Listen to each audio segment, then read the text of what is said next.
And we are live here on Plus One EXP's Roll for Content channel. My name is Tony Vicenda. I'm Chief Alchemist here at Plus One EXP. Our hope and desire here at Plus One EXP is to help amazing designers find great players whose games they can love, and amazing players find great... Wait, did I do it the right... I don't know. Both ways, back and forth all the time. But this week, it's Wizard Week, where every day of the week, we are taking time to talk about a different wizard in a different part of the Pact and Jade Dragon's new game, 7-part Pact. It's live over on Kickstarter right now. It's funded, and we're trying to get to that let them take an extra holiday day stretch goal. That's the goal. Just want every game designer at Steve Jackson Games to actually get a day off. But you can go to ttrpg.link/7 PP. That's 7 PP, like 7-part Pact. I'll drop a link to that, but there's also one down in the description if you are watching this later. Jay, today, tell us a little bit about the wizard we are going to be talking about. Yeah, today we're going to be talking about the Hierophant. Last week we talked about the Necromancer. This week, the Hierophant, sorry, this day, the Hierophant is a wizard. Are you turning weeks into or days into weeks? Like this is a month in wizard it's a month. time? Look, every day is our own little moot. Wizard Madness Day 2. Wizard Madness on Day 2. Watch the descent into madness live. The Hierophant is a wizard focused on kind of acting on behalf of maintaining the temples of the archipelago, keeping the immortal flame lit, and caring for, by extension, the common folk of the archipelago. The Hierophant is very much focused on kind of helping people out, and through helping them, maintaining kind of the orthodoxy of the scripture that the populace follows, and kind of ensuring that the common folk do not fracture away into spurious ideology and ultimately turn against the Pact. Yeah, no spurious ideologies here. Well, I'm excited to sit down and talk about it. We obviously brought in two expert Hierophants to talk specifically about this. Let's go ahead and meet our two guests for the day. Seraphina, let's start with you. Why don't you tell people who you are, what you do, where you want to point them on the internet to find more out about you if you want to. And then we also want to know, what is one part of the might and trappings each of the Hierophant that you wish you had in real life? Yeah, I'm Seraphina Garcia Ramirez. I'm a writer, editor, and critic of games. You might have seen my writing on Rascal late last year, where I wrote about Fight Truck. I've also been a judge for a couple of awards, currently judging for the Awards 2026, and I had the honor of helping out with the Indie Game Developers Network Indie Groundbreaker Awards earlier this year.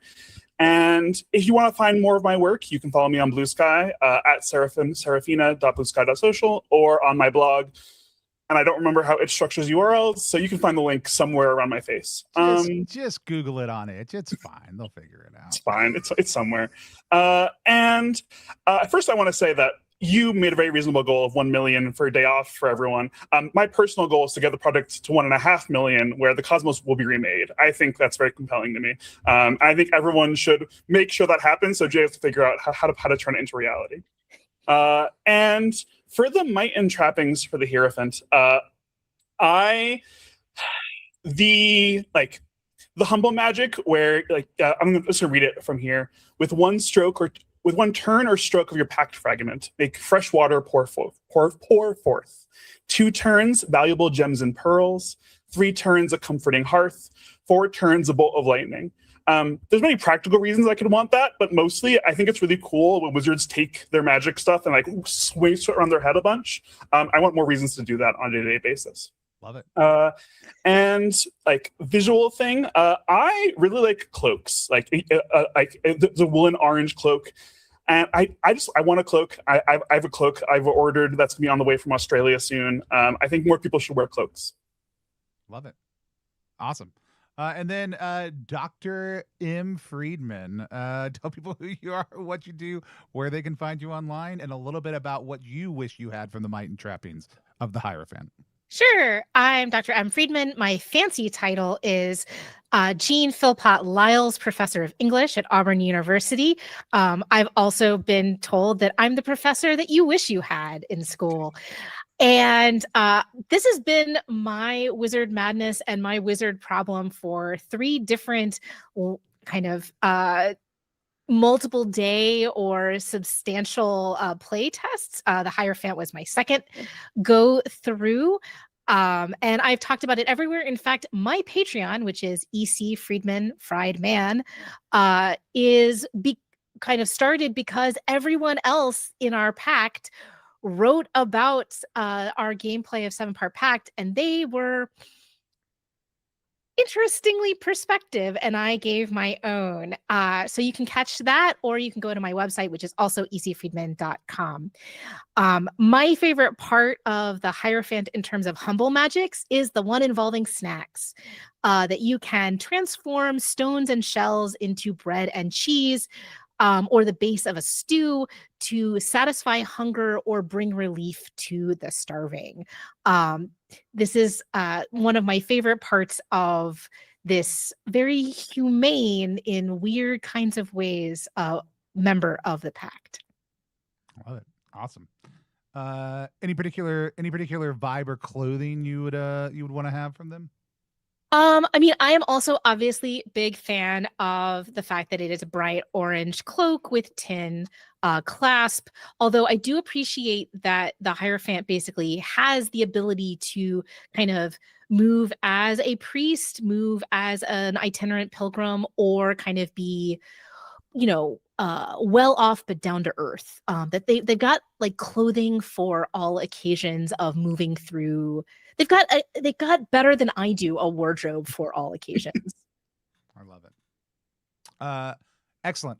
Super excited to have both of you here with us. Really excited to dive into this part of the Pact specifically. Jay called out a couple pieces that I think are going to be really fun to dive into in just a minute. But before we do that, Em, can I get you to just read for us the intro text for the Hierophant on the top of the draft 4 document? Do you have that in front of you? I do. Give us your best dramatic reading. Of course. Behold the Hierophant, known as Keeper of the Flames, Grail-Bearer, and the Blessed Lord of Hope. He is the caretaker of the immortal flames burning within the temples of Isha, and through this authority cares for the common folk of the archipelago and their faith in the gods. He is oft of a jovial and determined temperament, and his fate is governed by the planet Jupiter and the metal tin. It is said that the first Hierophant was deemed unworthy by his peers, and it was only through the fury of the common people that his signature was placed upon the Pact. Love it. Awesome. Super excited to dive in. Jay, tell us why the Hierophant? Why does the Hierophant exist? What is their role in the game and in the Pact? Yeah, so the Hierophant was the first wizard that I actually started writing when I was very first working on the project. The Hierophant is very heavily inspired by a lot of like historical wizardry and a lot of like stories about historical wise men, which wizards are kind of a subset of, right? So the kind of the archetype of the wise fellow who, maybe has to deal with the devils that are possessing the synagogue, or who has to kind of like resolve some conflict in the town square. The Hierophant is yeah, I think that I'm always someone who's really fascinated by like the perspectives of the people who aren't the center of the game, right? In any kind of game, I'm really invested in like, well, and who else is here, right? It's like we've picked kind of these viewpoint characters to tell our story through, but there's a lot of people in this world, and there's nothing that makes our characters intrinsically special. And so the Hierophant kind of serves as a little catch for all of that, of a way to kind of show the state of being of the populace and of their experiences, and also kind of the faith of the world itself, right? To kind of blend all that together. Awesome. I love it. In our game that we played, you were our Hierophant, which was tremendously fun to just be able to constantly flip to scenes, look at how that was embodied in the play of the game. I really love, in a very GM-ful game, some of the way that the Hierophant continually manifests itself in that. Let's kick it over to our guests, though. What was it like for y'all's experience of playing the Hierophant? Does somebody want to hop in first? Yeah, I can hop in. I found the Hierophant really compelling when we were picking wizards, in part because of some discussion I'd already seen and like had with Jay and seen on the playtest server. This idea that like the Hierophant tends to be the wizard that most commonly gets coded as the nice one or the good one, and like that makes a lot of sense, right? It's coded as the like wizard of the people, the voice of the common folk, the one who's most down to earth, and what a lot of the wizards do, but I think what's often most striking for me about the Hierophant in particular is complicate that. I think in one of the design blogs, you reference it as triangulation, right? This idea that there's the desire of the player, like what's moral and good, there's winning the game, and then there's the pressures of society within the world of Isha. And like, I fell into the exact same trap, and I played a Hierophant. I'm like, well, of course I'm going to play a good Hierophant, right? And almost immediately, the game complicates this idea of, well, here's the right moral thing to do, and here's the thing to do that won't cause people to die and get blown up. And what do you want to do? And I found that constant tension really compelling. And I came to the Hierophant during our second play because of kind of something that happened in our debrief on the first playthrough, which is when basically half the table went, "You have a wife?" Like to each other, right? That there were all of these companions who had never kind of had a spotlight. And I was like, oh, I want to know everybody's everything, right? Like I have with me my little notebook of everybody's everything that we can talk about later in prep. So part of it was just like wanting to be nosy in those kinds of ways and want to have those kinds of levers. And part of it was also, I'm a practicing Catholic and I'm a person of an organized religion, which these days is a little bit cooler now that we have Chicago Pope. But there haven't been, I think Jay and I have talked about this, there haven't been that many playtesters who have explored the kind of faith issue of Isha from the perspective of somebody who thinks about themselves as a member of an organized religion. So I also like wanted to contribute that to the playtest.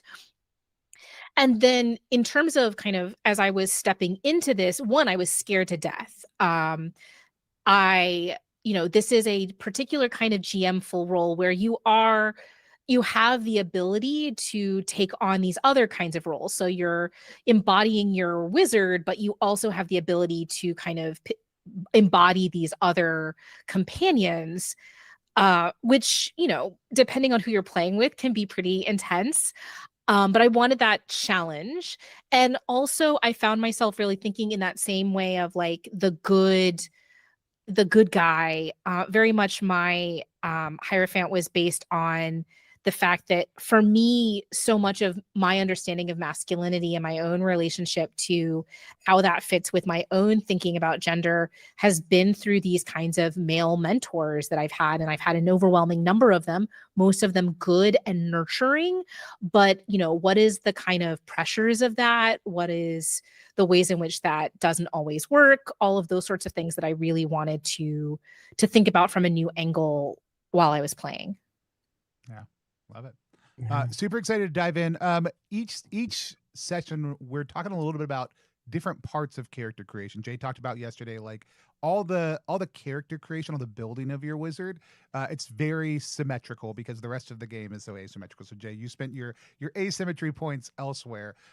Yesterday we talked about some different pieces. Today we're going to specifically look at building the companions and the building of the world. Every wizard has their own island, and there is this wider world that you're playing in. So we're going to dive into kind of maybe some of the choices that y'all made as you were looking at your companions. Before we dive into that, though, the companions have kind of ways they're placed into your characters' lives and ways they impact us. Jay, can you talk us over a little bit more about companions, how they fit into the design of the character before we dive in? Because I think it's one of the ones that if we don't tell people how it fits into the character, will be a little bit less obvious than some of the other character creation elements.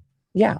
So during character creation, you answer a series of questions about your outlook and temperament, which determines your 4 elements. These are the 4 classical elements. I kind of loosely riffed them on the humors, but they're kind of a little bit their own thing. You have, these are the numbers that are used when casting spells. They determine how many dice you roll.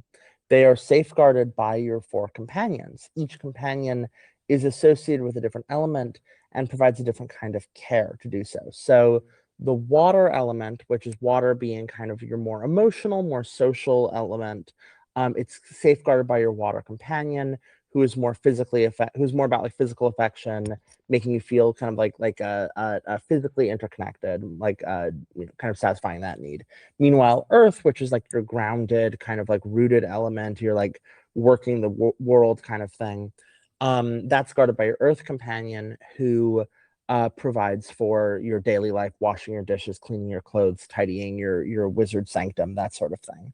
The other 2 elements, air being kind of haughty and above it all.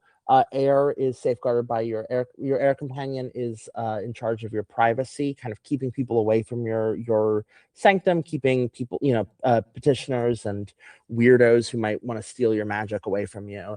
And then your fire being kind of your creativity, your dream, your viv. Your fire is guarded by your fire companion, who is your intellectual, like someone you regard as an intellectual equal or muse, right? Someone who you bounce ideas off of and kind of brainstorm with. And when you make your wizard, you are given, I believe currently it is 8 options for, it's either 8 or 9 options for companions, and you assign them to those 4 different elements. And so perhaps, for example, even just having the Hierophant open, right? You might choose to have your wife, and if your wife is your Earth companion, that says something very different about your relationship with her than if she's your fire companion, and so on. Yeah, I love it. I'm super excited to dive in and hear a little bit more about a companion each of you picked. I don't think we need to go exhaustively through it. Maybe there was a companion that you spent a lot of time with or that was particularly important in your play. Would love to hear our guests maybe highlight one of those. Em, do you want to go first this time? Sure. So one of the things that I find really interesting about the Hierophant, because you're so busy kind of messing with everybody else's companions, is that your companions kind of get a little bit of a short shrift. Although I did basically somehow lose my brother, my water companion, at some point through an act of tragedy and violence, which is mechanically impacts the ability to cast certain kinds of magic. And so it wasn't my most powerful. Each companion has a different kind of ability modifier, but it was kind of a blow, both mechanically and emotionally. Love it. Seraphina. Yeah, I think my air companion when I played Hierophant was the one I got most excited about. I picked the your angel, the spiritual guardian of the temples, and the text of the game has very little to say on the matter of angels, and I as an element of magic, which is even more mysterious and guarded than the rest of the game, like part of the way we played it at our table was like we never visually described the angel in a scene. Like visually they appeared, but we never actually narrated their appearance. And having this force of power and authority that was completely unaligned from the other forces in the game, but still exerting a lot of pressure on my wizard, was like, one of the things that's really like interesting about the companions to me is that there are 4 of them, and that you have to have 4. Like there are several categories of these that you might otherwise default to lumping into one person, and the game forces you to make those things different people. And like that means that as you're playing a well-rounded character and you're turning to these elements, you can't just keep going to the same character over and over again for scenes. So even if the angel is a terrifying creature, well, sometimes I do need that, like, I need to spend time with my air companion this month. And like having that obligation, not only outside of your, like outside in the broader world, but also within your inner circle, like it's pulling on you in all these different directions. And I love when a game makes me really stressed in that way. It's lovely. Yeah. Jay, I'd love to hear more a little bit about like the expectation to spend time with companions, right? Because it's one thing to say these people exist and they create tensions and they, you know, they're going to be pulled between them and other people can pick them up. But there is an actual mechanical tension that comes into play with the way that you can interact with your companions. Yeah. So at the most basic level, you can spend one of your 4 weeks of time with a companion to get a temporary boost to an element. This is not very powerful, and that's part of the point. That frequently it is probably one of the, if your goal is to maximize your weeks of time, spending a week of time going on a vacation with your wife is probably one of the least efficient ways you could spend that time mechanically. That's what I always tell her. This is why the devil is so good at seducing companions, by the way. Wizard cucks. But that is, and so that's kind of like the baseline. Like, you're gonna clock and you're gonna spend some time with your companions. You're gonna show them you care about them. You're going to get a little bonus that like is occasionally valuable. There are situations where you're like, I need to spend 3 weeks of time really kind of hanging out with my Selkie so that I can make sure that I can do this one thing at the moot. That sometimes happens. It's just much more common that companions end up kind of fading into the background unless you have a scene with them in order to ask them for a favor, which is a much more powerful use of a companion, which is that a companion can do kind of anything that can be narratively justified if you are willing to kind of pay the price that they ask for in return, which is often, hey, spend some time with me, right? Like, it's like, your wife will go deliver a message for you, or will go, maybe you can get your demon that you have bound to your will to go assassinate a noble who annoys you, but they are going to need something in return. But then also, sometimes it's just nice to have scenes with companions. And I think that, to me, the companions are really interesting because there are some games where they fade into the background, right? Some games where you go, oh my God, it's been 6 months and I forgot that you have a wife. And then there are some games where there will be a companion who becomes drastically more important than the actual character themselves. My kind of constant internal reference point for that is actually, among others, the game Em and I played, where you were the Hierophant and I was the Mariner, and I was this old curmudgeonly patriarch of a man. And Em, you played my daughter, who was the one person I trusted. And we established that I was like a really bad father, and I was like badly wounded in some kind of brutal thing. I went to her for comfort. I went to her for that scene, and she betrayed me. And it ultimately resolved in my own character's death and her fleeing the epilogue of the game kind of involving her and, I think, my apprentice fell in love, and the two of, or maybe they were enemies. I don't quite remember how it ended. No, I have receipts. You have the receipts. You have the receipts. All written down. Justice for Nara. Justice for Nara. The Mariner had a bunch of kids, Yes. but only one daughter.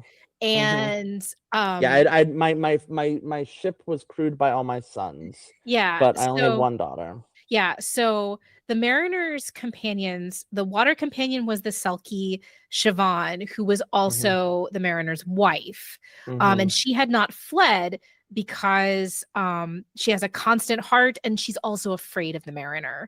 And she doesn't have her pelt, right? Her Selkie skin has been taken. And then Nara was the Earth companion, the crew, all male frat vibe.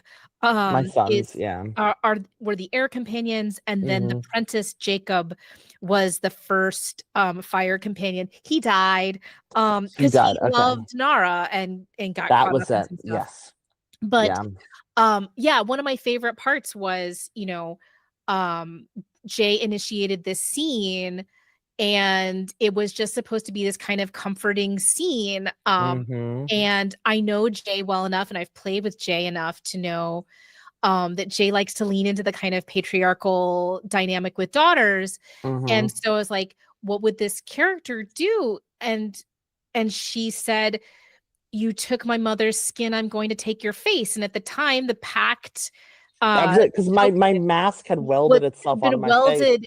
Previously. Yeah. And then what ensued was combat, which of course stay tuned for the warlock for how that actually works.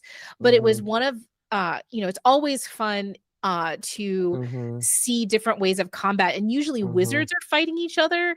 When a companion's doing it, they have no hope, but they're gonna try with everything in their power, which was really cool. And the fact that like we haven't yet talked in this week about the ways in which even though this is a game about masculinity, and even though we are all playing men in all of the ways that we talked about yesterday, that you, through the companions, you have the ways that like women can enter the story.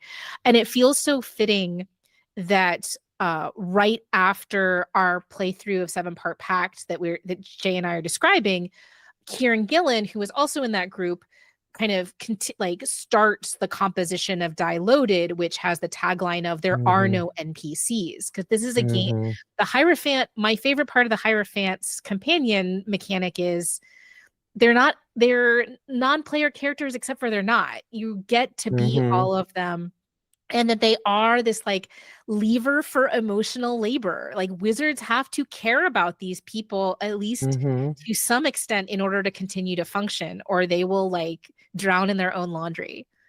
You mentioned like that, like we were talking about this idea of like in some games like it's 6 months and like you had a wife, I completely forgot, and like part of what's fun about playing the Hierophant is being the one thinking about, oh, we haven't seen that wizard's wife in 5 months. How are they feeling being left alone for half a year, right? And like, are they going to do something about it? Like, are they going to act out or rebel in that way?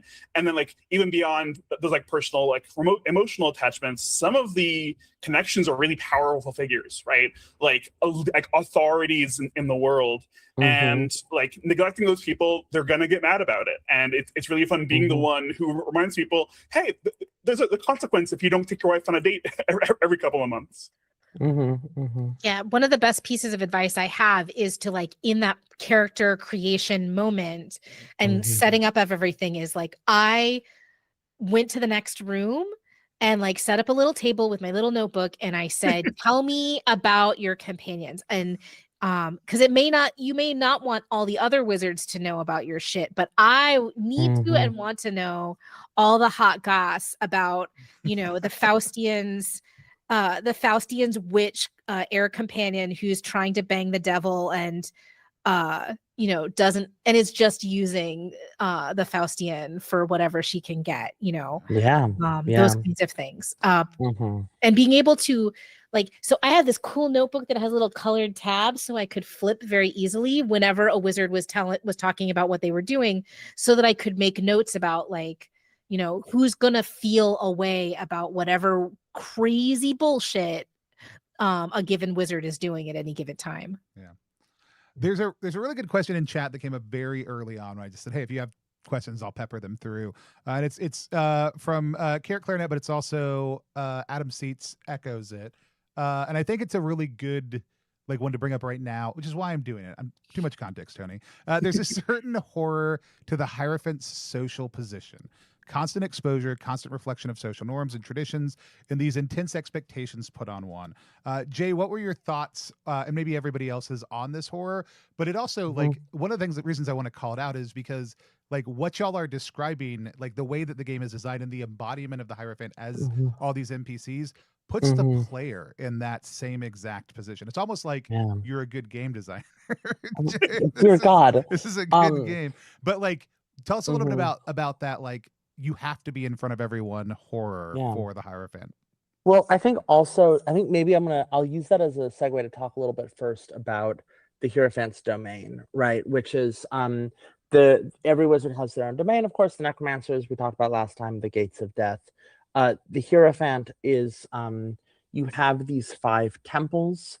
They have within them abundance and conviction, which are kind of the twin currencies of the temple. The 2 things that it needs to stay afloat is both material wealth and also the fact that people actually value it, right? You can have a temple that's got a lot of abundance, but if no one believes in it, no one goes there, no one cares. And then people come to these temples, these supplicants, people who are looking for the temple to in some way provide for them.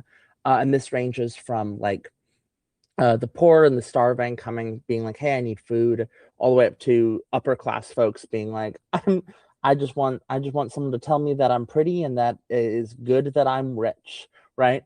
And you have these supplicants, you need to take care of them, you need to make sure that they're at the temples that will support them, that they're not kind of at the wrong temple. It's a little like Overcooked, or what do you call that? Like Diner Dasher game, right? We're having to like move the people around, make sure they're at the right places to be having a good time. And then and so that's a game that's very much kind of just about like these little, or like these little people who are like hungry and yelling, and they're like, I want abundance. And you go and you bring them abundance. You bring them to a place that has abundance. Then someone else is like, I want conviction. Here you go. And then if you give it to them, if you give enough of them, they pay you back. So poorer people demand abundance and provide conviction. Wealthier people demand conviction and provide abundance. And if you don't take care of them, they will eventually go off, start their own cults, seek absolution elsewhere. I think that the Hierophant is very much the most public-facing wizard. But like within kind of the fiction of the setting, the Hierophant is the one who is kind of having to go before the people and kind of serve a bit as the Pact's PR manager in some ways, right? Kind of, spin it up for the populace as a whole. And also kind of is the most when I was first designing the game, there was a real problem where every single time someone would play the Hierophant, they would inevitably rebel against the Pact. And I couldn't figure out why for a while until I realized that the reason for it was because I had made it so the original way I'd structured the layout of the domain meant that you cared a lot about people's individual problems and solving them, and your fellow wizards got in your way to solving those problems, right? Your fellow wizards you had these little people you cared about, and your fellow wizards made their lives harder, and so you got really resentful towards your other wizards. But certainly by the time you were playing, and I think certainly by the time in its current form, I managed to shift the focus instead to, you are trying to preserve these temples, and these annoying goddamn people are making your temples less healthy. And it was by shifting where the resentment lied, it was kind of the key to making the Hierophant go from feeling nobly beleaguered to, I think, kind of unduly beleaguered, right? That the trick was the trick for designing the Hierophant was to get away from being I'm poor and suffering and all my other players are meanies to me and I'm so nice, and get it instead to like, God, if only these little guys would shut up so I could just stack these temples with money and they could just be a bunch of rich temples and just sit there and stay there. They'd stop asking for things. And so the Hierophant became all about the power of being of 100 people all demanding things from you. I love how you just described the two primary types of church workers. I say, as somebody who worked in churches for years, of like, I'm going to get resentful because I just want to help people, or I'm just concerned about the institution. There's obviously a dichotomy in there, but like that's so real. Well, coming back to that idea of triangulation, right? It's that I wanted to make sure that if you want to play a Hierophant who's just there to help people, that the game gets in your way. And if you want to play as a Hierophant who wants to, like, kind of no matter what, I want to make sure the game gets in your way. I just want to make sure that if you want to be someone who just helps people, that naturally kind of flows away from optimal play, right? That kind of, I think in much the way for a lot of folks in life, right? It's like you go into something with noble intentions, and then inevitably there is a pressure that it's the effective altruism catch, right? Where it's like, well, you could help someone who's dying right now, or you could take that money and you could give it to a nonprofit, and sure, they'll spend some of that money on their CEO and some of that money on their marketing, but I'm sure more of that money will trickle down and help out people in the long term, right? And then it's like, well, how many degrees of separation can you get from that before you are just giving your money to a money distribution apparatus that occasionally incidentally helps people. Yeah. And so it's about kind of getting you caught in that. Yeah, Yeah. I love it. Getting into the really simple and easy topic of the role of religion in society, I think there's two like pulls, right? There's like religion as establishment and as maintaining certain social rules that we want to enforce, and religion as social change, right? Pushing towards shifts in the world. And it's a technology is one way I've seen it talked about, one way I like to think about it. The same way like the sorcerer has their tower and the necromancer has their gates, the Hierophant has these temples as a means of exerting control over the world. And like you mentioned, the game gets in your way no matter what, because it's the easiest way to play. The way that would be like winning the board game is just to do whatever the board game tells you. Like the board game tells you this action will be most optimal, do that. And that like any sort of like consistent intent the Hierophant has is at some point going to conflict with what the mechanically optimal move is. And like it's like to your point, like I think one of the like horrors of being the Hierophant is like being responsible for this, like in some ways responsible for this organization that is theoretically for the people, right? But has clearly been co-opted into a tool of the Pact and a tool of the royalty. And like if you stare at it, you can see like the core of what like where these beliefs came from, right? Why they were socially beneficial, why they perpetuated, and you can see the ways that like the powerful in Isha have co-opted those beliefs towards their own ends. And there's no easy solution to that, and it sucks. Probably one of the most effective strategies you can do for the Hierophant right now is to focus entirely on wealthy petitioners and find a little corner you can silo off all the beggars and the starving farmers and dump them there, and focus all your attention on the wealthy people because they'll have the biggest payoffs. Well, when I think about some of the biggest swings of the game where I was Hierophant, I think a lot about how we got into this really weird, sticky place with the Faustian about the nature of the devil. And that was when I realized pretty late game that one of the cool special abilities is that you can spend time in a month to adjust, retranslate, or change a single word of how one of the legends, kind of one of the like foundational kind of myths and beliefs of the world is understood. So I just added basically the devil as a name to one of the characters in the legend of the immortal flame as or the creation of the world, and I hear this very strangled whoops across the table from me, and I think a skull might have gotten spiked across the table. That's me embellishing for emphasis, but still, but it was one of those things where it was like, oh no, the nature of reality as we understand it, or as the collective understood it, changed in that moment. Yeah, because before that moment, there is no reference to the devil in the Hierophant scriptures, right? The Hierophant has an orthodoxy, which I think a lot of people instinctively, in some ways, it has a lot in common with Christianity, in some intentional ways, right? In other ways, I think it deviates pretty dramatically. Kind of, I tried to have a setup where if you want to bring a different approach to it, the game can kind of make room for that. But I do think that the default approach is kind of probably pretty familiar, especially to people who kind of have moved in, like, I would say non-evangelical Christian spaces, right? I think that like it's pretty different from most Protestant US Christianity, but is pretty familiar to a lot of other kinds of Christianity. And part of that was like that there's this orthodoxy, there's these like creation myths that like a lot of myths kind of serve as kind of these rippling, echoing templates that we see told over and over again throughout the history. And they're they can be very slowly adjusted to demonstrate the power of the Hierophant is the ability to change a single word in the orthodoxy, right? Because that is such, of course, a tremendous capacity to be able to do. But it means that there are concepts which I think people who have expectations on what religion traditionally looks like, they'd be surprised are missing from these creation myths. And then on the flip side, if you are familiar with what a lot of historic kind of mythology looks like, I think a lot of stuff looks more familiar.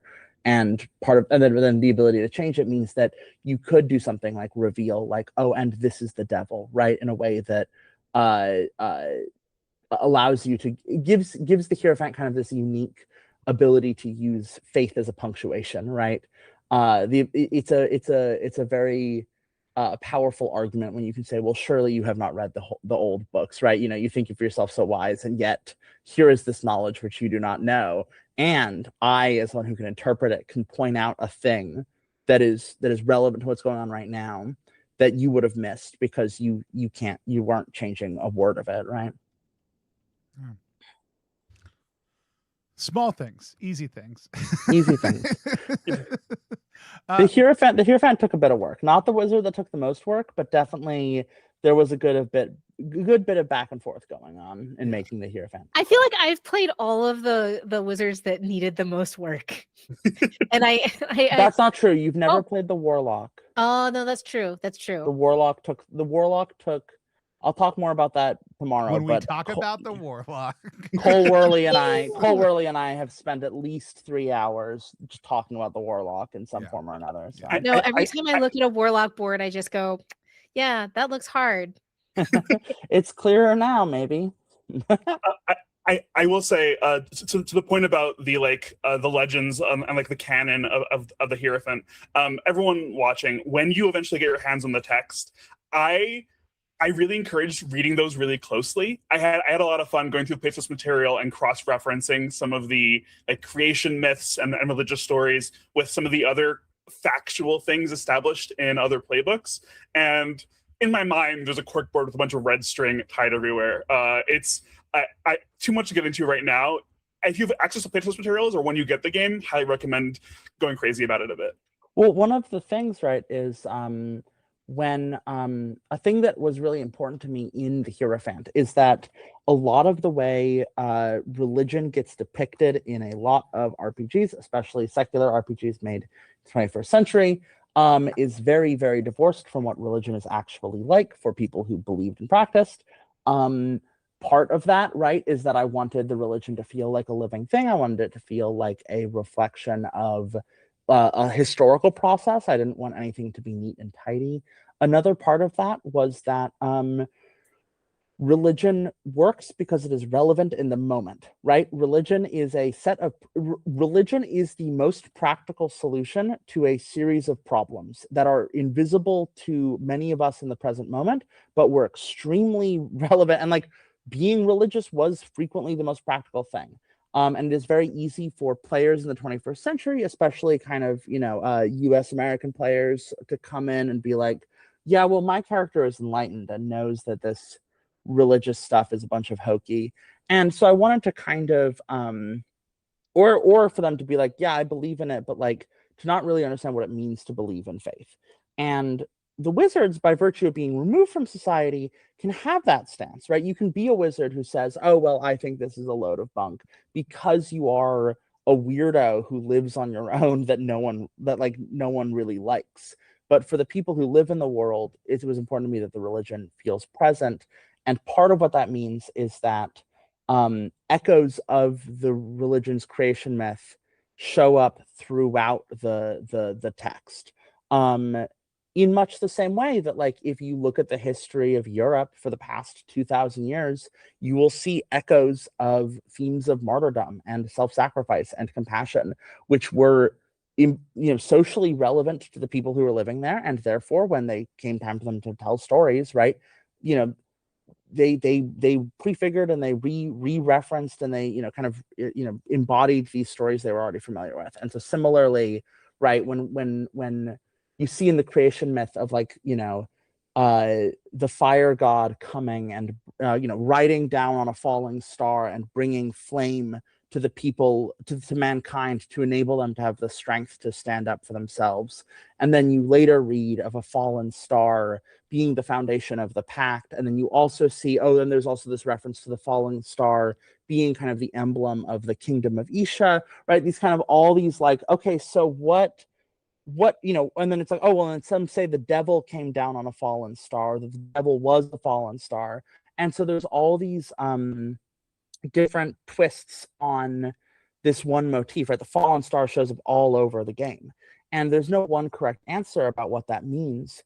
It's more that, like with a lot of faith, we can form conjectures and form theories and form patterns and try to find the God in the machine and try to say, clearly the falling star is perhaps the emanation of our God, or perhaps the fallen star is a ruse or a misunderstanding or a conflation. But all of that act of conjecture is a spiritual relationship with the world that exists for our characters beyond them, right? And I'm thinking a lot about the ways in which this game is such an, like, if you need to like think about this stuff while you're waiting for 7-part Pact to arrive on your doorstep, Central Michigan University made basically the dialect for religions with Keep the Faith, which has been a really interesting kind of way of thinking through this kind of, that these are dynamic kinds of processes that humans do over time in order to understand the world around them in different kinds of ways. And so it's been interesting to kind of play that game at different stages, kind of at the same time that I've been playing different experiences of 7-part Pact. It's also super interesting. The last time we played, Jay, I think we didn't have a Hierophant and we didn't have a Warlock. We didn't have the 2 Wizards of the People, and you really feel it. And interesting in really useful ways, which I think is a testimony to the ways in which, even if you're not looking at this playbook at all, it's gonna come for you in other kinds of ways by the absence of that presence. Seraphina, you're muted. Do you have me now? Yep. Yes. Okay, great. Yeah. One of the few notes I took ahead of time was bring up Keep the Faith at some point. So I'm really glad you got to it. High five. Fascinating game. I did just drop the link in the chat for folks also too. Hell yeah. Yeah, I think one of the things, like we talked about the temples as like having mechanical levers of abundance and doctrine and stuff, and like devotion and stuff. One of the things that I really like that's mechanized is doctrines, is like very specific, like fictionally positioned beliefs that also have mechanical relevance, right? And like it's taking that time to model how like different like statements about the world, like you should be charitable to the needy, or like hard work is good and right, have real impact on the rest of the world, right? When people believe those things, they behave in different ways, and that has ripple effects on how the rest of the game goes, how other people's boards are going. Yeah, and I think that was added after you played. It was one of the solutions to the 5 temples feeling very same-ish, was that the way you curate kind of a temple's, whether or not a temple is better for wealthy supplicants or poor supplicants or what have you, is by setting its doctrine, which is like a kind of a core ethos that the temple is trying to fight for, which ranges from, as Seraphina said, right, it might be like there are some temples that are like, hey, like it's good to feed people when they're hungry, or like it is a sign of humility to give away your wealth, to other temples that are like, if you have more money, it's because you're a better person, things like that. And so it kind of serves as kind of knobs for expressing the personality of the temples. Yeah. Awesome. Let's take a step forward into the world of the game, but specifically by talking about the Wizard's Island. Yesterday when we hit on this, it was like, it's an island. You don't want to go there. It's called Graven for a reason. Skip. Jay, talk to us a little bit about the island of the Wizards generally, right? Like, and then let's dive in specifically on this one. So the Wizards live on an archipelago, the archipelago of Isha. And Isha kind of becomes a bit of a character of its own right over the course of play. Most of the Wizards maps kind of tie into the place in their own particular ways. There's a lot of kind of, especially for wizards, for the necromancer, it's all in death, which is like the basement, right? But for the other wizards who are living in the house, the Isha feels like the living room. And everyone's rooms kind of connect back to Isha in some way. The Hierophant's island, which is, the Hierophant has an island, technically kind of has two, but there's Ishana and Sacred Tav, which are kind of the big central islands in the middle of the map, that depict where kind of most of the population of the archipelago lives. It is a place where there's the Blue City, there are these forests, there's the Chalk Cliffs, which is kind of more rural farmland, there's fisheries, there's the bay, and then Sacred Tav is a more southern island with a volcanic mountain, which is a sacred site for the people of Isha. And that is, Sacred Tav is unique because it is forbidden for any wizard of the Pact except the Hierophant to step foot there. An agreement that was made after wizards almost destroyed the world. And the island, whereas I think for the Necromancer, the Graven Isle is kind of much like the Necromancer, secluded, lonely, cold, a memory of things that maybe used to have more respect and have now kind of been forgotten. Ishana is very much the home of the Hierophant, right? It is an archipelago. It is an island, this kind of huge island full of people doing different things in different places and culture, and almost more stuff to be imagined there's room for. And the Hierophant's own kind of relationship there, and like kind of learning the ins and outs of their people and the temples that surround it, almost becomes a bit of its character in its own right. Awesome. Let's talk a little bit about the build, like the choices that they're making on the island, specifically for the Hierophant, like how that impacts the world. Yeah. So the way this game handles isles and also the wizard's sanctum, which is kind of the wizard's home, is that by default you are given a list of statements about the place, and then when you, over the course of play, if you have time, you can change them. So it's very different from a pick list that you might be more familiar with in another game, which is where you would have like, you're choosing, these 2 or 3 things are true. Instead, it's like, hey, from the get-go, this is what's true about the place. However, if you have a spare moment, you can get in there and fix it up a bit. One of my favorite jokes that someone on the Quinn's Quest server pointed out recently, reminded me how much I'm very proud of this joke, is that every single wizard in their sanctum, they're basically told, like, look, every other wizard has a really nice house, but your house is awful. It's some kind of dingy or overcrowded or uncomfortable or unfamiliar for you, right? It's not good. But every wizard has a bad house to start, right? Because part of that joke is that sometimes you'll be playing this game for like 2 years and you'll stop for a moment and you'll realize that your wizard has been sleeping in like a muddy cot this entire time just because you were busy with other stuff and you just forgot. I love it. Tell us a little bit about the places y'all called home in your game. Seraphina, you want to kick us off on this one?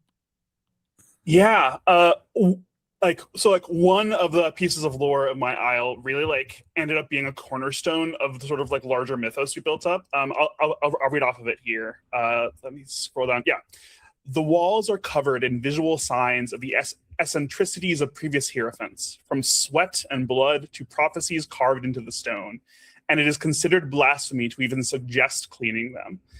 And that painted a really vivid picture for me as the Hierophant's Hall as a very old place, and a place that is not very that has seen a lot of real human experience, which is interesting because it's only the Hierophant and maybe some of their closest allies in here, right? And that played off of some of the choices with regards to the previous Hierophant that I made to establish this idea of the Hierophant is a they're a figurehead. They're in my game, the Hierophant was a figurehead that the rest of the Pact and that the Lords of Isha install. And then when that figurehead becomes inconvenient, they are removed and replaced. And like in my game, like that's where the blood came from, is various hierophants sometimes getting killed down there, and that blood getting spattered everywhere.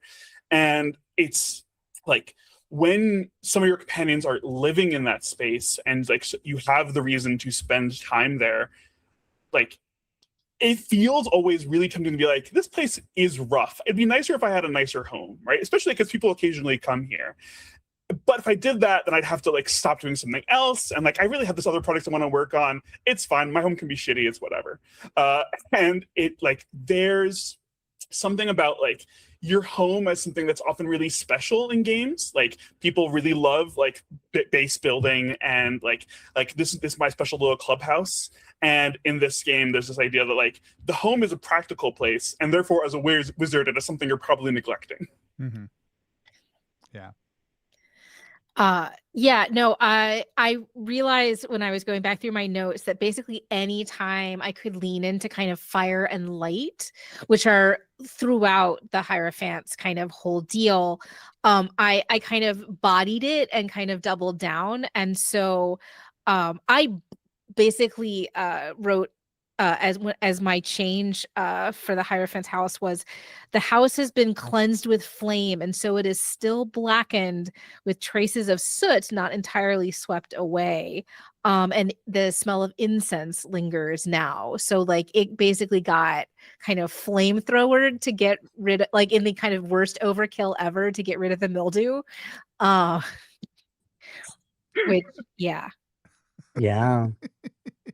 A detail I had forgotten until this moment. Document your games, guys. Yeah. I'm a little interested, Jay, potentially in also like, and I think it'll vary from what each domain is doing and how each wizard is maintaining their games. But a lot of wizards are also responsible with their domain for a physical space, right? So you have a home, and then you have work.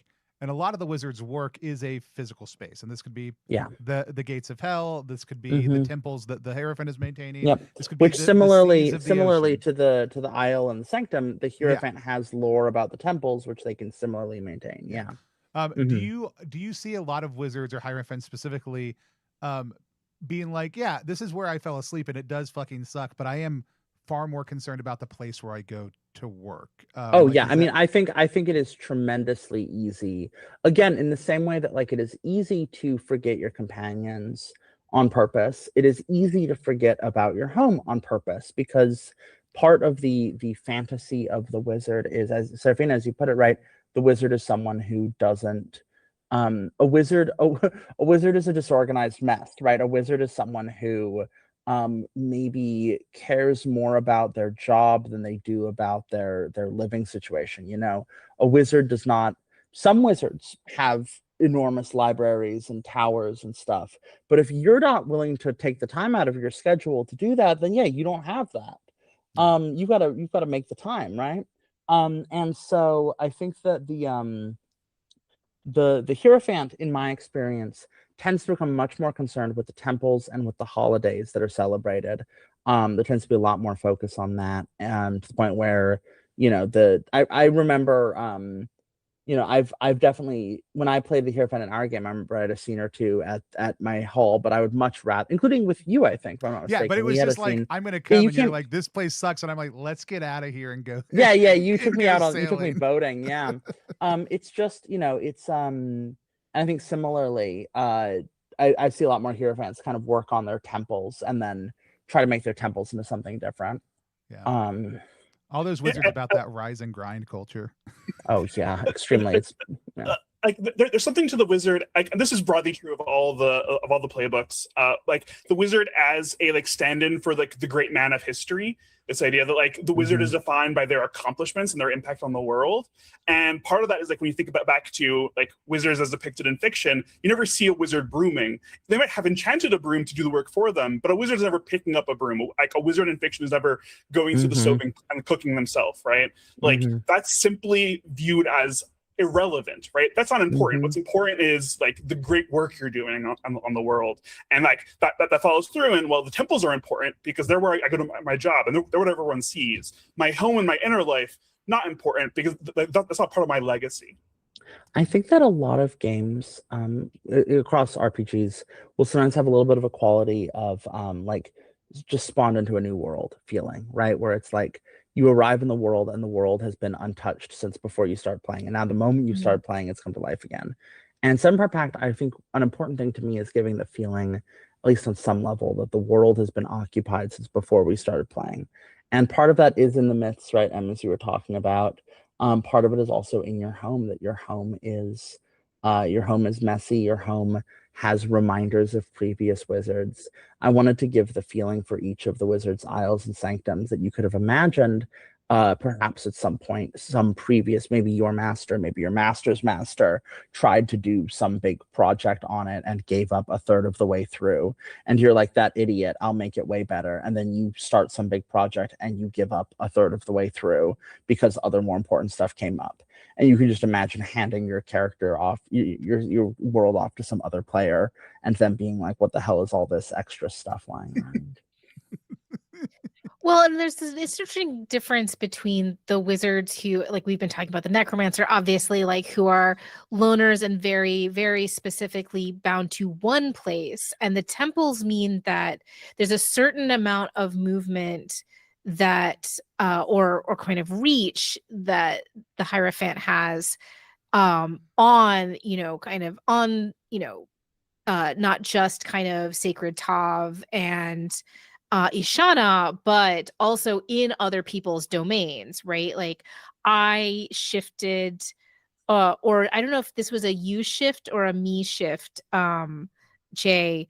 Oh no, it's Notor was moved to Scuttleport, and so which was why like my Hierophant and the Faustian were constantly like literally in each other's space, right? Yeah, that was if I remember right, a change I had made in playtesting but had not yet updated to our docs. So it's true that Notor is in Scuttleport, but it was a very noteworthy thing in your game, yeah, because it was right there.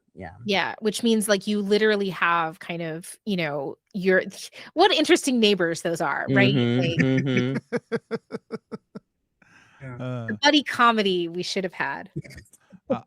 I want to pick up on something also, Jay, that you just mentioned, and that's holidays. It's a big part of it. Every single time in our play, every single month, we got to talk a little bit about a new holiday. Can you talk a little bit about that role for the Hierophant and just kind of how you've spun that up? I would love to hear if they came up in other people's play, like what that was like for y'all as the Hierophant to be kind of exploring some of those. So what was important to me with the holidays was to give a sense of a calendar that was very important to the populace of Isha, that was also a little disconnected from the players. One of the little things about that is the Midsummer Festival for the people of Isha takes place at the start of the Wizard's Summer. This is because there's slightly different time systems that are being applied here, and there are historical ways these things have shifted around that wizards are not concerned with because wizards are using calendars in different ways.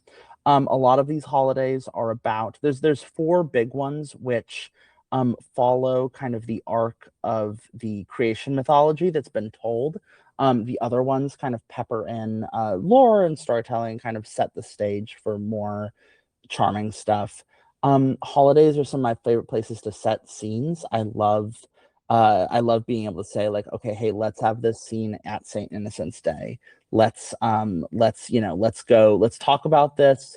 Like, oh, it's Old Appy's Fair. Let's talk about it there, right? Which was canceled in our game. It was Old Appy's Fair consequence. Old Appy's Fair was canceled. That's so messed up. No one I think that was because the Faustian unleashed a plague. Yes. Yeah. Yes. Yeah, devastating. And like that's the thing with the holidays, right? Is it gives a sense of like that the people of Isha have these celebrations that are really important to them. That as a wizard, you truly do not even like you're at most like, oh, that's right. It's fucking Hangman's Day. That's right. I forgot. Another Hangman's Day goes by, right? But it means that for there's a feeling for the world. The world has a liturgical calendar that they're kind of following along with that matters a lot to them. But for the players, they're kind of it feels like it comes and goes a bit. It's hard to keep track of, which is on purpose. Yeah. The passage of time in the game is really fascinating because like you have all this information ahead of time, like you know when certain holidays are going to come, and when it comes to the orrery, which I don't know if you guys talked about more yesterday. We talked about it a bit. We explained the basics. Yeah.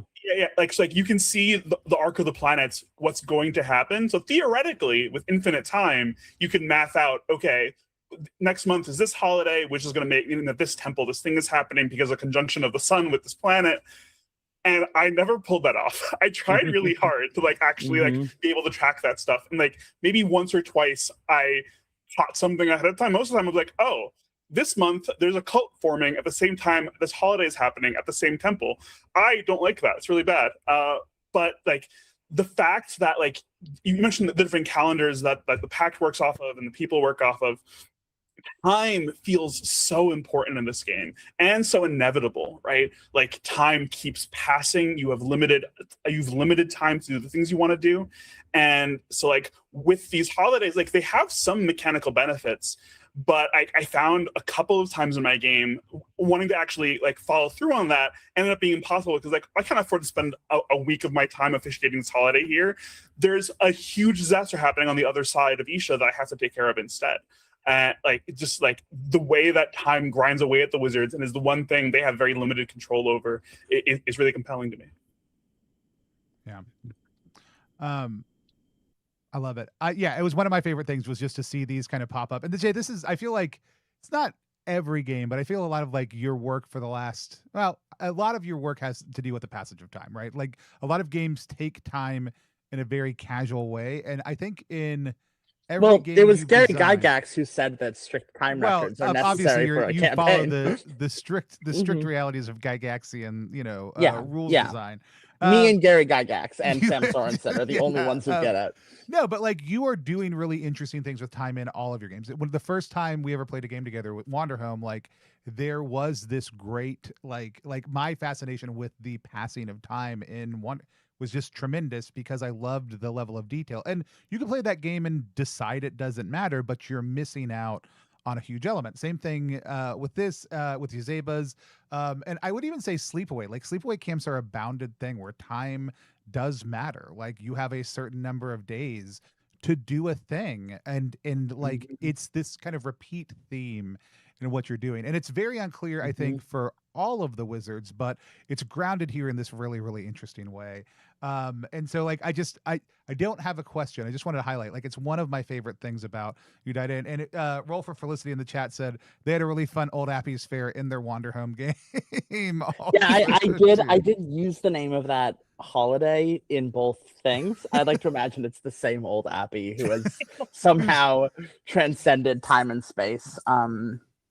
Really good. Jade Dragon games are taking place in the mind of Old Appy. Yeah. There's only a limited. There's an OAU, right? The EOAU, the EIEIO, if you would. We had a great question early on that we got to, and I already know the answer for one of you, but the question that was asked very early on was, what are some of the spells that stood out that you cast as the Hierophant that you feel like really resonated with you in that character space? Oh, and I should say I was wrong. I just checked the record. You checked the record and you lied to me? No, I forgot. It was the least interesting thing that I did probably that whole game, which was cast soothsaying. And I don't even know that I like got any cool. Oh no, I did. So soothsaying is a spell of divination which divines futures, and the limits are you have to see the subject of your divination, and you have to spend a minute contemplating the intimate personality of the subject whose fortune will be read. And if the wizard rejects the limit, the consequence is obfuscation, and the celestial audience gets fucky with it. And then different scales of import and whatnot, and then you roll. And I managed to get three interesting kind of omens. Victory in a Day. Who are you reading the fortune of? Do you remember? I was reading three different people's because I was that right. powerful and cool. Yep. So yep. I got Victory in a Day for the warlock. And then a crossroad, fire or water for Mina or the queen. And then the omen of love, which the Faustian determined, which I think was also assigned in the end to Mina. And this kind of vision of a white veil beside a bed. But yeah, no, it was fun and flavorful, but not as cool as, say, when I was trying to convince the Faustian to go on a apotheosis run, which I had successfully managed to convince a previous Faustian when I was sorcerer to do. I like to make other people do big spells. Though when I was sage, I did do a little annihilation as a treat, but that's a different story for a different day. Awesome. Seraphina, how about you? Yeah, I think the most impactful one was when I cast Delirium. There was a cult that was causing me a lot of problems. I think a cult of Delirium, if I remember correctly. And I simply got impatient with trying to handle them the normal way. And so I cast Delirium, which I have the spell pulled up a moment ago. Let me take two. Here it is. Yeah, beautiful. A spell of onirism, which overwhelms the mind of a group of people with visions and compulsions, extorting them to shape their behavior to the will of the wizard. So I decided to cast onirism on every single member of the cult in Isha to make it so that, when they were doing the thing that was really annoying me, they experienced flames burning them alive, the sensation of flames burning them alive, and one of the things that was ended up being really impactful about that is normally the spell is limited by observation. You'd be able to see the target for your spell. But all the spells in the game, you can ignore those limits if you take the consequence as well, which is that you experience the same delirium as the affected subject and will be unable to shake it off. And it ended up being a decision I made where it's more important to me that I make sure I get every single one of these fuckers than that I'm not also affected by this. And it completely changed the way I was playing scenes for the rest of the game, because I was trying to avoid triggering the thing that caused the delirium to manifest, because even if it was the thing that's bothering me, it's also behaviors that I was occasionally wanting to do. And you furloughed yourself. yeah, basically. Oh, fun. And it's just the way that as a wizard, spells are already hugely powerful, but the fact that you can ignore even the few limits they do have if you're willing to take the consequences onto yourself. It's really fun, because they're the way that you break the game, quote unquote, right? The game is limited by time, it's limited by resources, but if you're clever with a spell, you can ignore all that and this spell clearly means this cult's no longer a problem for me, even if I haven't done the mechanical work to make that true. All I had to do was just make myself a little mad for a while. Yeah, that's awesome. Yeah. We've got a couple more minutes left. I've got one more question, but I'd rather kick it out to y'all. Is it an element, Jay, that you want us to hit on, or? Well, I would love to talk about that one question from the one person on Quinn's Quest in the Quinn's Quest Discord. We can. We've got a few minutes. We can probabably squeeze it in. We can talk about a little bit as promised to represent that and pester me about it. So, Em, do you want to go find that question? I did. But now I have to go back and find it because they keep talking. I feel like, Jay, didn't you say you spent launch day more on the Quinn's Quest Discord in their seminar pack? Yeah, they were the ones with more problems. Yeah. Everybody in the Possum Creek server gets it. Everyone in the Possum Creek server is just hell yeah, let's go. They're all used to my bullshit. Yeah, it's them who have questions what are you doing and what's wrong with you. We've got to teach those folks, who I say with great love, you don't run this game. You don't run this game. You don't run this game. You don't run this game. You don't run this game. How many times do you clip this? You play this game with your friends. You all run this game. You share this game.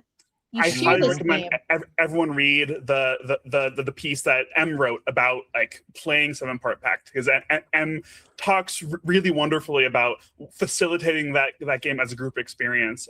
Everyone should go read it. It's great. Thank you.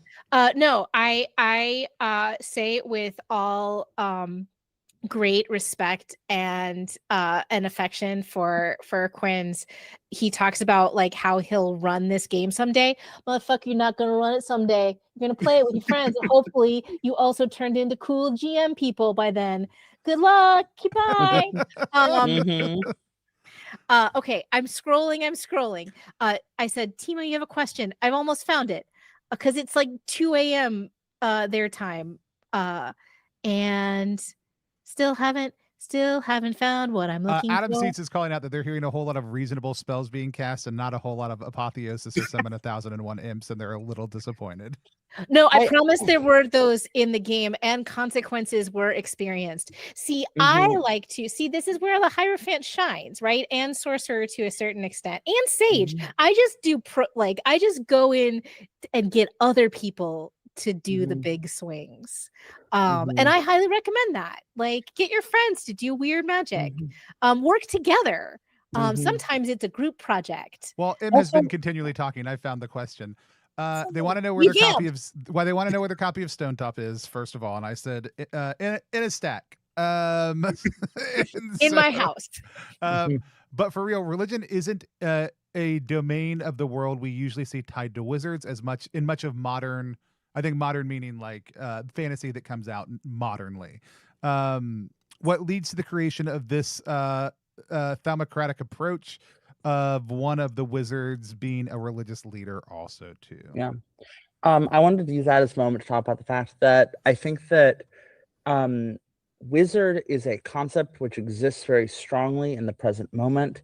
It is also a concept that is it's kind of a little convergence of a whole bunch of different historical threads that have existed in many different cultures in different ways. And the idea of the old wise man, right? The Rebbe, the teacher, the Umam, the spiritual guide for a secular ruler is very, very rooted in religion. In fact, in some ways, the game is weirdly secular in only having one wizard who cares deeply about religion, right? Like, it is very, I think that I am someone who's much more concerned with, when I say this game about wizards, it means that like, I am more concerned with thinking about medieval alchemy and, medieval Islamic, like practices and, kind of like a lot of historical practices cross-culturally than I am in like trying to tap into the airbrushed Gandalf phenomenon. Yeah, and I think that like this is where we can talk about, since the 18th century is here, about the fact that like this game started as what 18th century is called the long 18th century, kind of the late 17th century officially. 1660 to 1835, and I will die on this hill. But that is a period, right? Like we think about the 18th century as this like age of enlightenment, but it's also a time where the kind of silos that we think about in terms of knowledge, like science, wasn't strictly speaking the things that we think of today as science. All knowledge was science, right? Including theology, including philosophy. All those things are mushed together. So if we think about wizards in our kind of modern sense as the super book nerds, then it makes perfect sense that there would be at least one, right, that is thinking about these ways in which the world comes together in these particular kinds of ways, and that continues to be a way that human beings were kind of navigating well into a kind of what we think of as the early modern and even the modern period.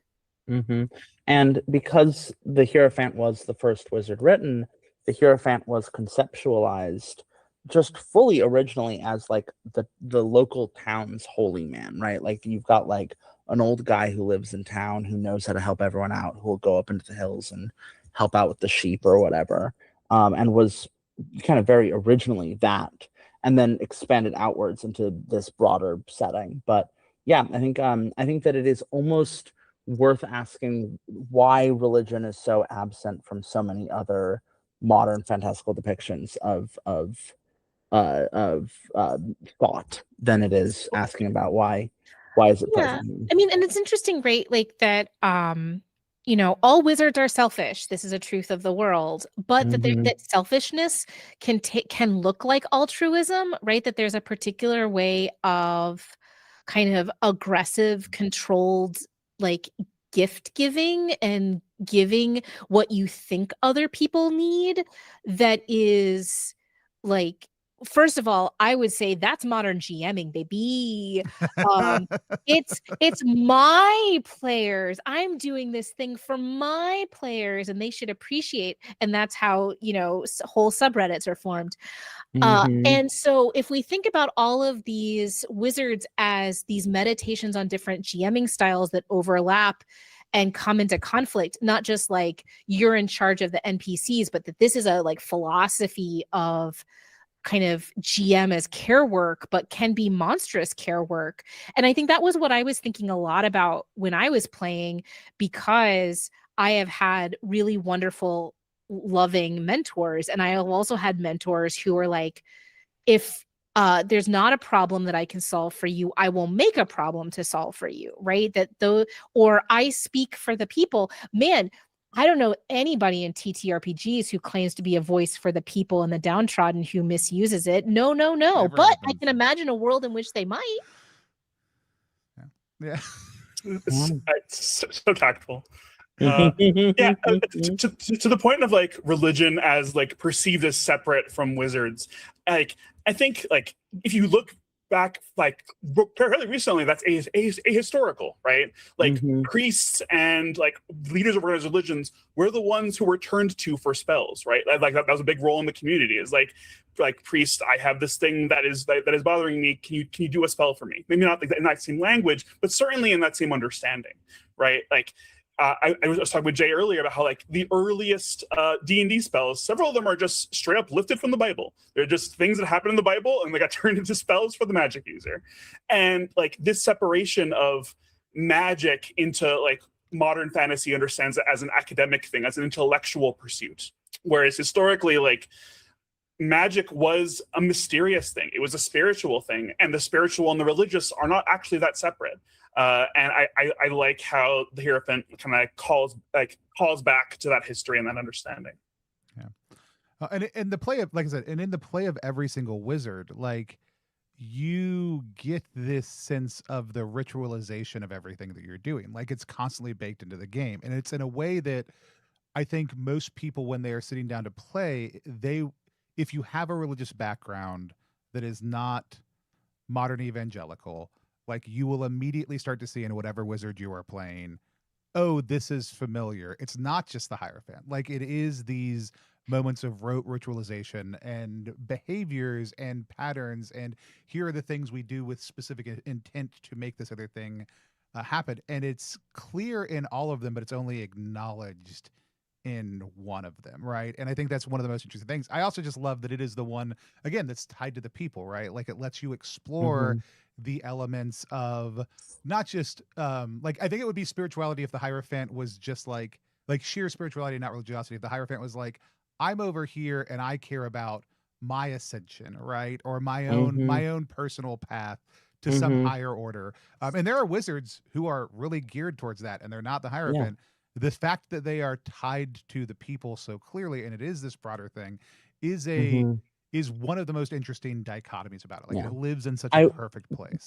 Part of what I mean when I talk about like I want the Hierophant to feel familiar and different, one of those ways is that when we talk about when I hear a lot of folks, especially my Jewish friends, talk about what's the difference between a lot of Christianity and Judaism, they will often describe it as that like Christianity is heavily concerned with what one believes. Judaism is very concerned with kind of one's actions, or like one's like kind of like what rules one follows, which is different from belief, right? That like there are things you do not because you will believe that you will get something from doing them, but rather you do them as because it is to be done.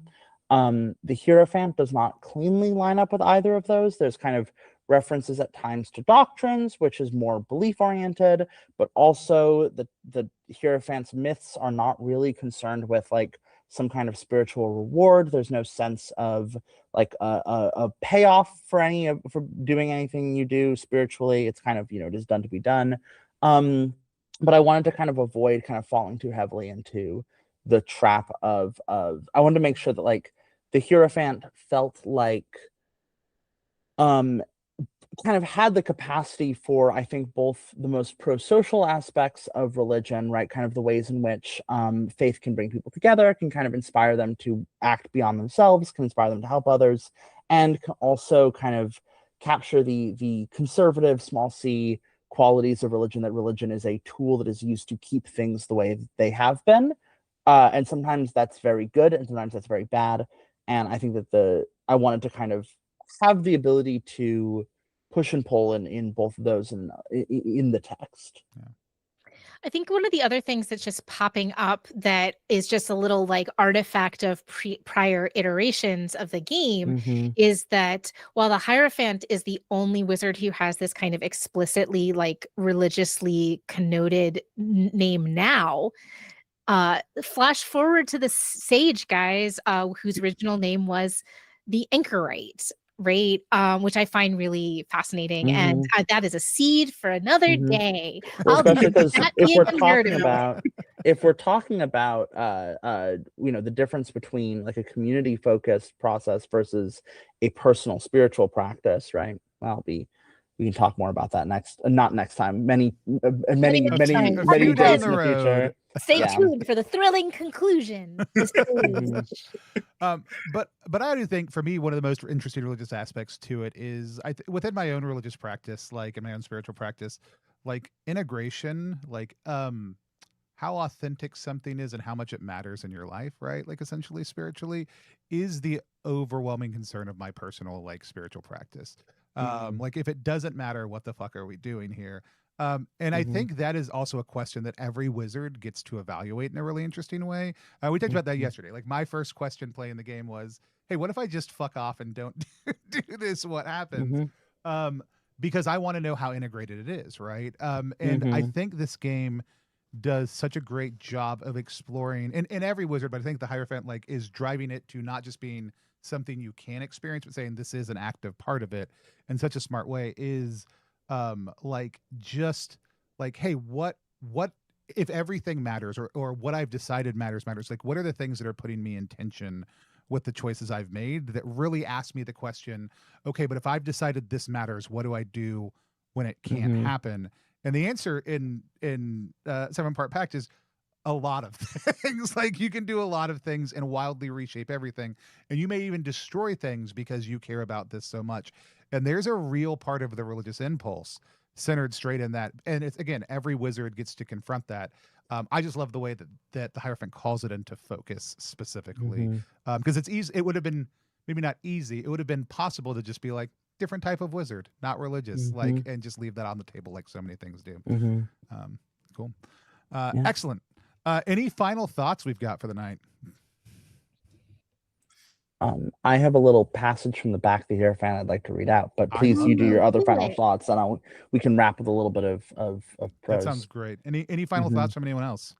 I think that for me, the Hierophant and the Sage are the roles that really ask you to, in this weird game about selfish wizards, know and appreciate the kind of weirdsies of your fellow players, and know or learn how to kind of get on interesting wavelengths, sometimes disruptive, sometimes generative, in order to get them to move around. And so this was for me a kind of, I started with the sorcerer because it felt safe at the time, although long story about that.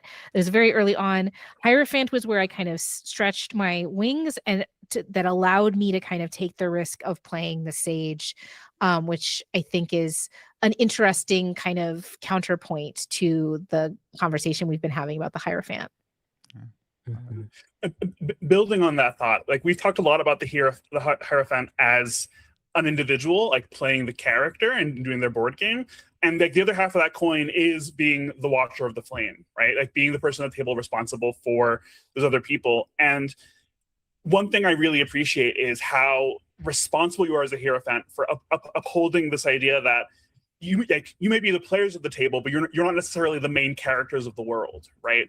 Like as much as the wizards are important, there are other people in this world who are also important. And I really like the tools that the watcher section for the Hierophant gives for making other people feel really important and useful. And echoing something Jay said earlier, I think some of the most exciting moments in playing this game are when other characters besides the wizards become more relevant to what's going on than the wizards are. It makes the world feel really alive and magical to me. Yeah. I'll make a couple announcements because I do want that thing you want to read to be the last thing we do, Jay, as part of sign off. But a couple things. We'll be back tomorrow. We're going to be here tomorrow at 2 p.m. So if you are watching this tomorrow morning during work in the EU, guess what? We'll be here tonight for you. And if I weirdly got into time zones there. 2 p.m. tomorrow. We've got some very amazing guests. We're going to be talking about the Warlock specifically for that. Also in the evening tomorrow, right here, we have a great conversation lined up with Avery Alder to talk a little bit about their work in life and design through our Show Me Your Moves series. We're going to talk about their experience with PBTA and their design work also too. Feel free to join us for that as well. Please go and follow all of these amazing people, the work that M does, the work that Seraphina does.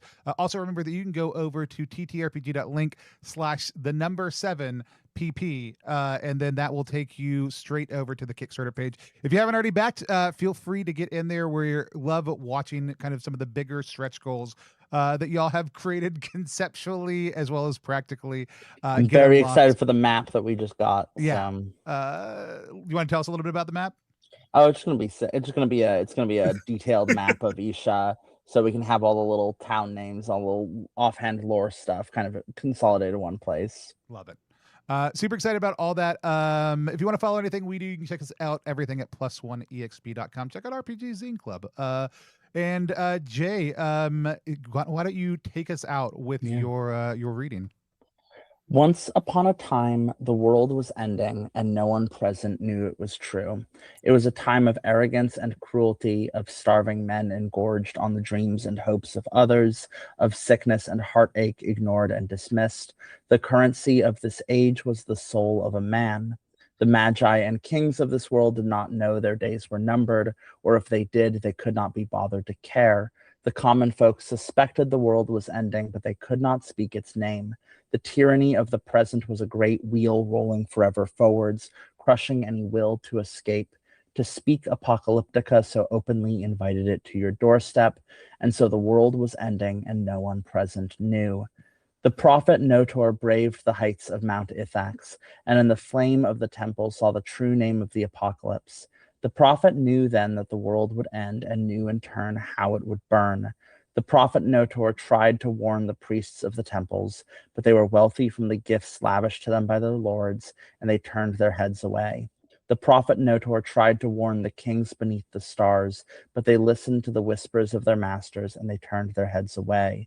The prophet Notor tried to warn the magi of the Ergoad, the masters of sail and flame, but they were greedy and fashioned themselves the gods of this world, and they turned their heads away. Those in power did not care, and those without power could do nothing. That is the opening of the story of the myth of how the world once ended and how it came back. Awesome. This was great. Thanks everybody for being here. Again, also we'll see you at our next Wizard Moot tomorrow at 2 p.m. Thanks everybody. Ciao. Bye.